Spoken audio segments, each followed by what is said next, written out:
요즘 서울 아파트 가격의 오름세가 정말 심상치 않습니다.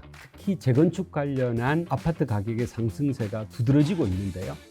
오늘은 아파트 가격을 도대체 누가 결정하느냐, 그리고 이 아파트 가격을 결정함에 있어서 서울시가 얼마나 큰 역할을 하는지 그 부분에 대해서 저희가 아주 조목조목 상세하게 살펴드리려고 합니다. 첫 번째 사례로 여의도 한양아파트 재건축인데요. 코비의 부동산 해설집 바로 시작합니다.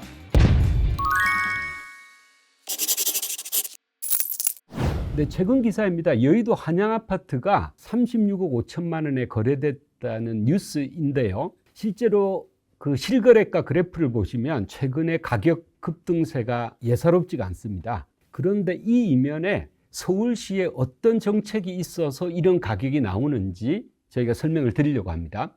네, 결론적으로 한양아파트 재건축의 이 테이블을 보시면 세대수가 588세대에서 992세대, 즉 한 600세대에서 1000세대로 일반 분양이 400세대나 늘어나게 됩니다. 그러니까 엄청나게 사업성이 좋아지게 되겠죠. 그런데 이 세대수는 그러면 어떻게 이렇게 늘어나게 된 걸까요? 용적률이 늘어나야 되는데 그 용적률을 보시면 기존에 이제 이 300%가 안 되다가 600%로 용적률이 올라요.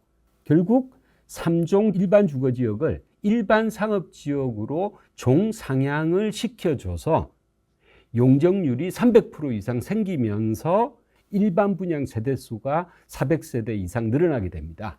그러면 어떻게 제3종 일반 주거지역을 일반 상업지역으로 바꾸는 마술을 부렸을까요? 기사 보시면 한양아파트는 서울시가 새로 도입한 도시계획 개념인 비욘드 조닝을 주거지역에 적용한 첫 사례이다. 이렇게 나옵니다. 그러면 이 비욘드 조닝이 도대체 무슨 이야기일까요? 네, 결국 이 서울시의 정책이라는 부분은 사업성하고 공공성을 트레이드하는 거거든요. 그러니까 3종을 일반 상업지역으로 올려주는 큰 혜택을 주면서 반대급부로 서울시는 공공성을 얻는데 어떤 공공성을 얻는지 한번 보겠습니다. 그 서울시 자료를 보면 공공청사를 기부 체납을 하면 이제 비욘드 조닝일 때 공공청사는 어떤 공공청사이냐? 서울 핀테크랩, 국제금융 오피스, 결국 여의도를 국제금융 중심지로 활성화시키고 싶은 거고요. 서울시는. 그러면 국제금융 오피스 집으로 활성화를 하는데 도움이 되는 청사를 지어서 서울시에 기부 체납을 하면 3종을 일반 상업으로 종상향을 시켜서 혜택을 크게 주겠다. 이제 이런 이야기입니다. 그래서 지금 이 조관도를 보시면 오른쪽에 있는 3개 아파트 옆에 왼쪽에 있는 좀 다르게 생긴 건물이 있죠. 이게 이제 핀테크랩과 국제금융 오피스를 지원할 수 있는 서울시에 기부 체납을 하는 건물인 겁니다. 이 건물을 서울시에 지어서 기부 체납을 하고 이제 얻는 반대급부로 용적률 600%짜리 54층 아파트를 반대급부로 가지게 되는 거죠. 자, 그러면 이 비욘드 조닝이라는 건 도대체 어디서 또 나오게 된 개념일까요?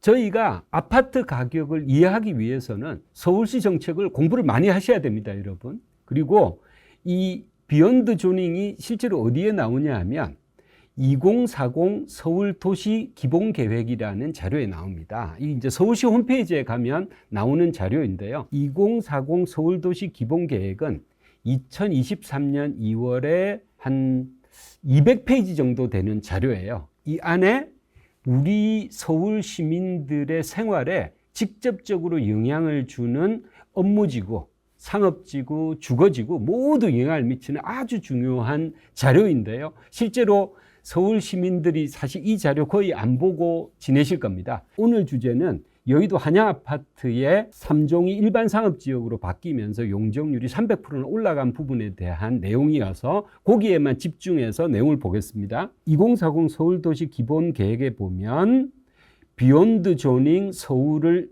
추진하여 도시 공간의 토지의 융복합적 효율적 활용을 도모한다. 뭐 이런 내용이 나와 있습니다. 그 이제 내용을 들여다보겠습니다. 거기 들여다보시면 주거, 업무, 상업, 여가 등 복합적인 도시 기능을 지향한다. 이 이야기는 무슨 이야기냐면 어디는 주거지구, 어떤 지역은 업무지구, 어떤 지역은 상업지구 이렇게 분리해서 보다는 여의도 같은 경우에 여의도에는 대표적인 서울의 업무지구이잖아요. 이 업무지구에도 주거, 업무, 그리고 상업, 더현대와 같은 이런 상업시설 이런 것들이 어우러져 복합적으로 도시가 기능하도록 정책을 지원하겠다. 그래서 그런 기능을 해줄 수 있는 곳에 대해서는 용도지역 변경 등을 유연하게 운영해 주겠다. 이게 핵심입니다. 그래서 용도지역을 유연하게 해주겠다는 거는 3종이면 3종, 일반상업 이런 게 아니고 3종도 종상향을 해서 일반상업으로 바꿔줄 수 있겠다. 이제 이런 이야기입니다. 그래서 맨 마지막에 보시면 다양한 규제 완화와 특례 제도를 적용하겠다.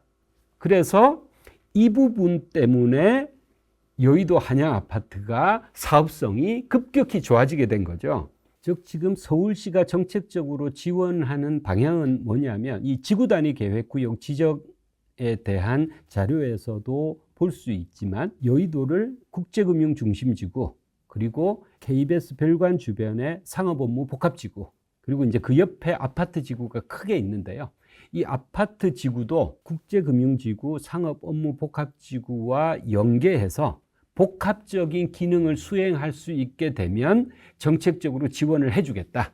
그래서 그 가장 어려운 용도지역, 3종, 2종, 일반상업 같은 용도지역의 변경까지 유연하게 지원해 주겠다. 이게 이제 서울시의 정책 방향인 겁니다. 그리고 이제 이런 서울시의 정책 방향 때문에 여의도는 앞으로 이 업무지구뿐만 아니라 그리고 주거지역에서도 종상향 그리고 저희 코어비트 기사에도 다뤘지만 순복음교회 부지 같은 경우에도 개발 탄력을 상당히 이제 받을 수밖에 없는 정책적인 지원을 받고 있는 거고요. 재건축 아파트의 사업성이 그러면 여의도 한양 아파트 같은 경우에는 얼마나 좋아졌을까요? 제 주변에서 이 재건축 아파트 사업성은 도대체 어떻게 좀 쉽게 계산할 방법이 없냐 이렇게 많이 문의들 하시는데 제가 오늘 좀 쉽게 좀 설명을 드려보겠습니다.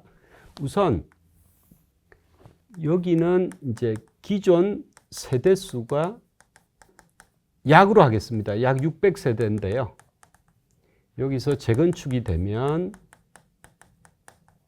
약 1000세대. 결국 추가로 400세대 정도가 이제 추가가 됩니다. 그러면 여기서 이제 일반 분양이 약 250, 임대 150 이렇게 해서 일반 분양이 이제 이익금으로 이제 들어오게 되겠죠.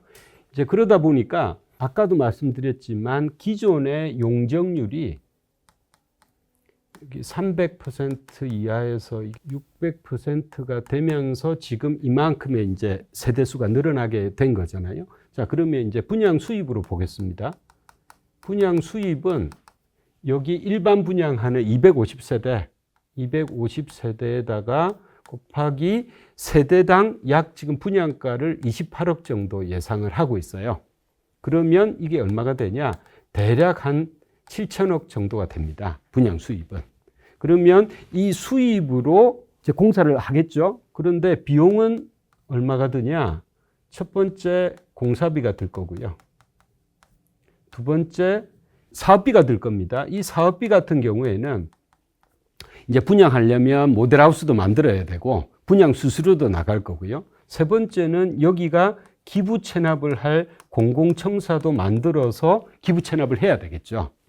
그런데 공사비 같은 경우에는 제가 보기에는 평당 1,000만 원 정도 계산하면 될 거고 사업비도 한 평당 200만 원 그리고 공공청사 같은 경우에도 뭐 이렇게 한 800만 원 수준 정도면 잘 지어진 청사를 만들어서 기부 체납할 수 있을 것 같아요. 그러면 공사비 평당 1,000만 원 하면 요게 40평형대 정도 됩니다. 기준을. 그래서 한 45평 해서 평당 1,000만 원 하면 쉽죠? 한 4,500억 정도가 될 겁니다. 왜냐하면 짓는 거는 1000세대를 다 지어야 되잖아요. 일반 분양은 250세대니까. 그리고 사업비 같은 경우에는 평당 200을 잡으면 2천억. 그리고 공공청사 같은 경우에는 이게 한 9,000평 정도 되는 청사입니다. 그럼 평당 800이니까 8, 9, 70이 한 700억 정도가 비용일 거예요. 그래서 비용을 다 더하면 7,200억 이렇게 됩니다. 자, 그러면 250세대 분양 수익금으로 1000세대 짓고 분양하는데 사업비 쓰고 서울시에 기부 체납할 공공청사까지 거의 다 충당이 되죠. 이렇게 되면 분담금을 내겠습니까? 안 내겠습니까? 추가 분담금을 안 내게 되겠죠. 사업성이 엄청나게 좋아지게 된 겁니다. 결국 그래서 재건축의 사업성이 있냐 없냐는 이 분양 세대 수가 얼마나 늘어나느냐 해서 이 수입으로 전체 재건축을 하는데 공사비, 사업비, 서울시에 기부 체납할 공사비를 충당할 수 있냐 없냐 이렇게 단순하게 보면 되는 거고요. 그렇다 보니까 여의도 한양 아파트 같은 경우에는 이 서울시의 정책, 비욘드 조닝 서울이라는 정책 때문에 이 용적률이 늘어난 게 얼마만큼의 사업성에 영향을 줬는지 이해하실 수 있을 겁니다. 자, 결론입니다. 결국 여러분의 아파트 집값 누가 결정하나요? 제가 보기에는 서울시 정책입니다. 코비의 부동산 해설집 이것으로 마치겠습니다. 감사합니다.